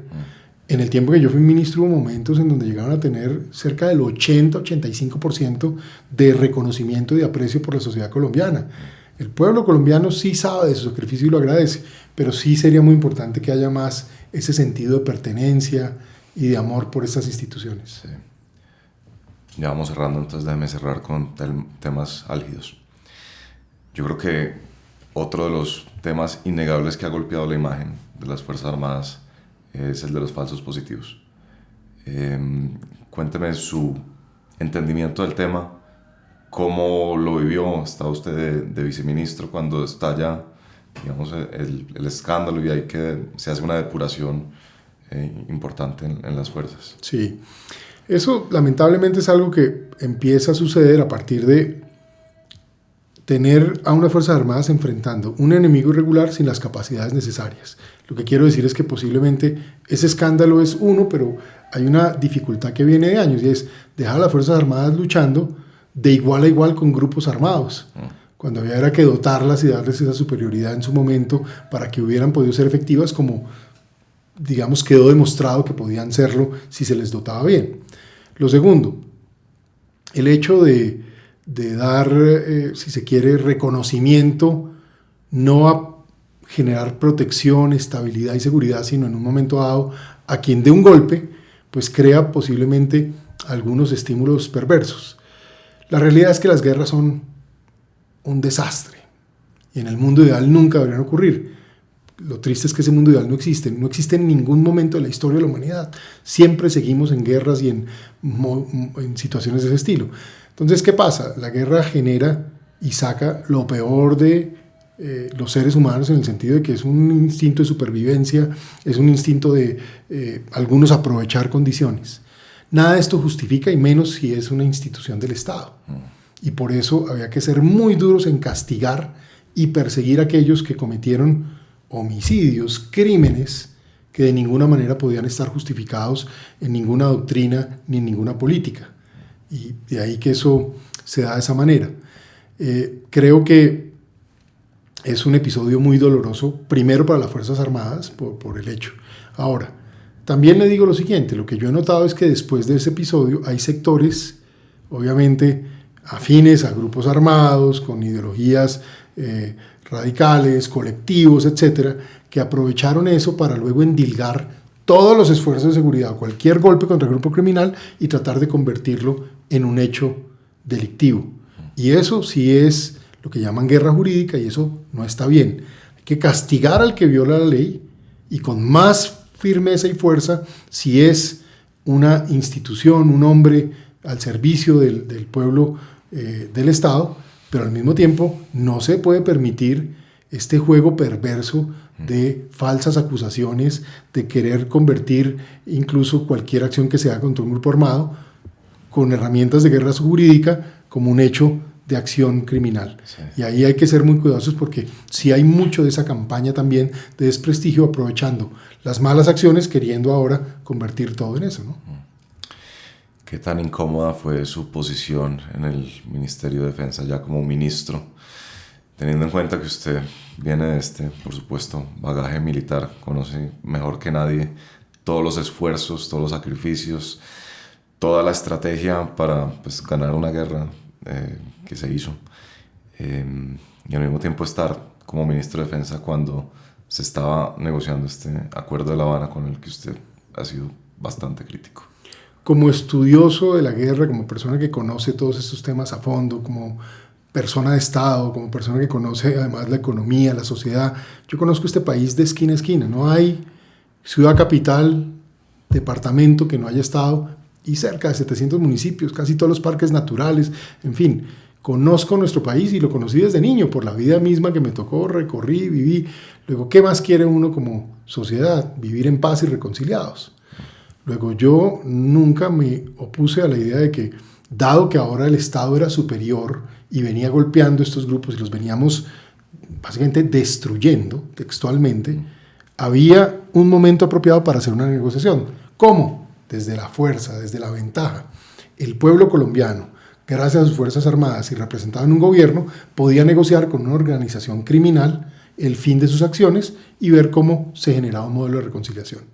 Para eso debe haber una justicia transicional. Cuento esto así porque, puesto de esa manera, es algo que todos, miembros de las Fuerzas Armadas, la sociedad y yo mismo decía, esto hay que hacerlo desde la fuerza. ¿Qué empecé a lamentar? Ya en el proceso empecé a ver algunas cosas. Primero, que el afán de conceder para poder mostrar algo empezó a ser más importante que el hecho de tener una fortaleza. Y eso me empezó a preocupar, porque se empezaron a violar las líneas rojas. La primera y más grave es la del narcotráfico.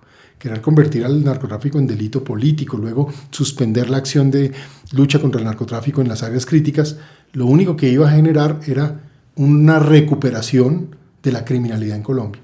Y yo lo empecé a decir, aquí el país se va a inundar de coca y esto se va a volver un problema. Lo segundo, la impunidad.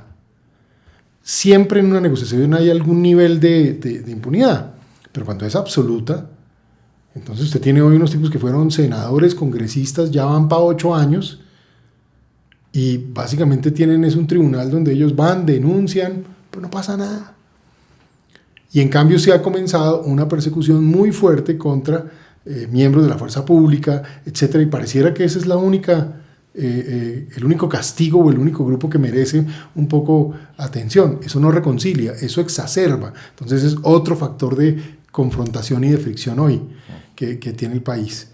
Luego el debilitamiento de las Fuerzas Armadas. Yo me voy de ministro con unas diferencias ya fuertes y lo primero que hacen es no cumplir el plan que se tenía de que si se firmaban los acuerdos, las Fuerzas Armadas estaban preparadas para tomar esos territorios e incluso expandir su fuerza por un tiempo. Entonces lo que se hace es ponerlas a distancia, irles reduciendo su número, buscar que una especie de dividendo de la paz. Entonces viene el problema fiscal del 16 y del 17, cogen la plata del patrimonio y ya no la usan para lo que se originó, sino la vuelven gasto público, reducen el tamaño de las Fuerzas Armadas, y eso empieza a debilitar todo lo que se había hecho. Luego, ya en este gobierno hemos visto, desmontaron las fuerzas de tarea para montar otras capacidades que no son realmente suficientes para este tipo de problema, y al final, obviamente, el país queda mal. Entonces, yo cierro con esto, le digo, el tema era negociar bien, no negociar por negociar o firmar para crear un legado, era solucionarle un problema, el más grave que tiene el país, que es toda esta conflictividad, y crear un modelo de reconciliación. No se hizo, negociaron mal, y a mí me duele que ese sacrificio y logros de las Fuerzas Armadas que nos permitieron en ese momento hayan sido un poco, si se quiere, dejados atrás, y en cierto sentido haber permitido que haya hoy una reversión más caótica y más difícil. Incluso le digo, si hoy uno tuviera que enfrentar este problema, no lo puede enfrentar con las herramientas de hace 10 años. Toca volverse a sentar, pensar, planificar, definir tecnologías, capacidades y una campaña de Estado, no de las Fuerzas Armadas, para poder recuperar territorios, llevar desarrollo, llevar protección y crear un modelo de generación de riqueza en Colombia con unos consensos en seguridad, en fin de la pobreza extrema en áreas marginales en el país en general, y en el tema de educación. Pero cómo financiar eso también, haciendo uso de esos recursos naturales, petróleo, gas, minería, en la era de competencia global de potencias, era de tecnología asociada a minerales, transición energética, y Colombia con todo y no haciendo nada. ¿Por qué no se ocupó de esos territorios después del acuerdo de paz? Porque así lo negociaron. Ya yo no estoy en ese momento. A veces tengo que recordar eso a la gente. La gente dice, no, es que usted que estuvo en la negociación. No, acuérdense que yo me voy en el 2015 y me voy peleado, exiliado, me voy para Washington, allá a la embajada. Algunos dicen que fue un error político, quizá. Yo creo que ya presté un servicio de, por ejemplo, que entrara el aguacate Haas, que siguiéramos avanzando, pero también un poco anunciando que si no luchábamos contra el narcotráfico, el país iba a enredar, y lamentablemente terminé teniendo la razón, cosa que no me alegra hoy. Lamento mucho que eso haya ocurrido. Pero negociaron y permitieron que crearan esas zonas donde las Fuerzas Armadas no podían entrar. Le permitieron a la guerrilla, parte de la guerrilla, que no se desmovilizara y que separaran el negocio de narcotráfico de la desmovilización. No entregaron rutas, no entregaron cultivos, no entregaron el negocio. Escondieron armas, no las entregaron todas, y pues eso y otros grupos, porque pues no es lo único, pues hoy tenemos 7 veces la cocaína producida de hace 10 años, 5 veces los cultivos. El oro ilegal hoy es básicamente el doble del que había hace 10 años, con los precios más altos de la historia. Es que no se pudieron cometer más errores. Y debilitar las Fuerzas Armadas, maltratarlas, votar los mejores hombres de inteligencia en su momento, en fin. ¿Qué pasa? Mire, yo en esto cierro con esto. Uno no puede vivir en el pasado, y yo no soy un hombre que vive en el pasado. Hay que aprender de lo que ya pasó, y el problema es que tenemos hoy uno más grave. ¿Cómo lo vamos a enfrentar? Y en eso yo sí tengo la disposición, porque llevo muchos años metido en estos temas, pensando en estos temas y habiendo sido exitoso. sí me lleno de orgullo de decir, en los años en que yo fui ministro, son los años donde más golpes en la historia se le dieron a los grupos armados. Y si sumo mi tiempo de viceministro y ministro, nadie tiene en Colombia la experiencia de golpear al terrorismo, al narcotráfico, a la criminalidad, como me tocó a mí. Y ahí es que volver a crear todas estas capacidades, pero con una claridad. Esto al final es integral, desarrollo, creación de oportunidad económica, inversión. Esto no es solamente vociferar. Ya esta es la última y estamos bien de tiempo. Estamos cumpliendo el tiempo. Vale. Ya la última es, parece ser también un problema de esos tan extendido en el tiempo y tan presente en nuestra historia que parece insoluble, y es el de la presencia del Estado. Y uno nunca termina de entender bien por qué es que no se puede hacer presencia. Y pues está el Plan Nacional de Rehabilitación, que desde el 90 del gobierno Barco, parece que sí ha habido esfuerzos, pero ¿qué es? ¿Un tema insoluble? ¿Es la geografía simplemente? ¿O usted cree que realmente sí se puede hacer presencia? No, hay que tomar esa determinación. Por eso yo hablo de 3 consensos: el de seguridad, porque si usted no domina los territorios, no puede llevar nada. Todo termina siendo puro cuento. Y yo siempre digo, aquí en Colombia había un grupo que yo los llamaba los pasólogos, que creen que se va a hacer la paz simplemente porque uno dice que falta el desarrollo y que lo va a llevar. No, esto es un tema de ejecución, esto es un tema de gerencia y esto es un tema de seguridad. Si no hay el control del territorio, si no hay una población que se sienta protegida, ¿cómo va a ser la escuela? ¿Cómo va a ser la pista aérea? ¿Cómo va a llevar la energía? ¿Cómo va a haber empresas que van a operar ahí? No pasa.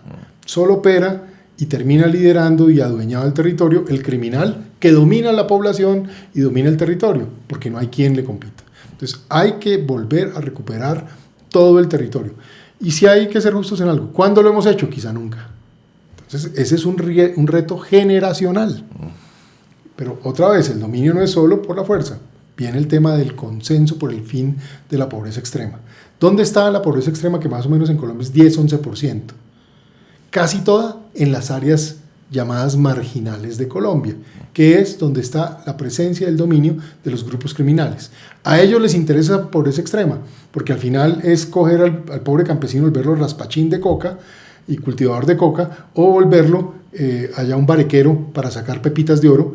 Les dan lo de comer y los mantienen pobres. Y que es clave para los grupos armados: que no llegue la carretera, que no haya pista aérea, que no haya una economía que compita con la de ellos. Entonces por eso hay que tener esa gente pobre y maltratada. Hay que romper ese ciclo. Y eso es compitiendo en el fondo con las ciudades y demás. Por eso tiene que ser un consenso nacional. Si no queremos que Bogotá, como pasa hoy por ejemplo, tenga más homicidios que antes, que la economía criminal esté tomando presencia por esas economías que vienen de afuera, pues hay que estabilizar todo eso para que las políticas locales de Bogotá, Medellín, Cali, Barranquilla, Bucaramanga, etcétera, Montería, Valledupar, vayan funcionando. Entonces eso es muy importante, acabar con esa pobreza extrema. Seguridad, fin de la pobreza extrema. Y el otro punto es educación para el ingreso. Porque cuando yo recuerdo, por ejemplo, los estallidos sociales, no solo en Colombia, sino en otros lugares de América Latina, no del todo eran personas que no estaban educadas.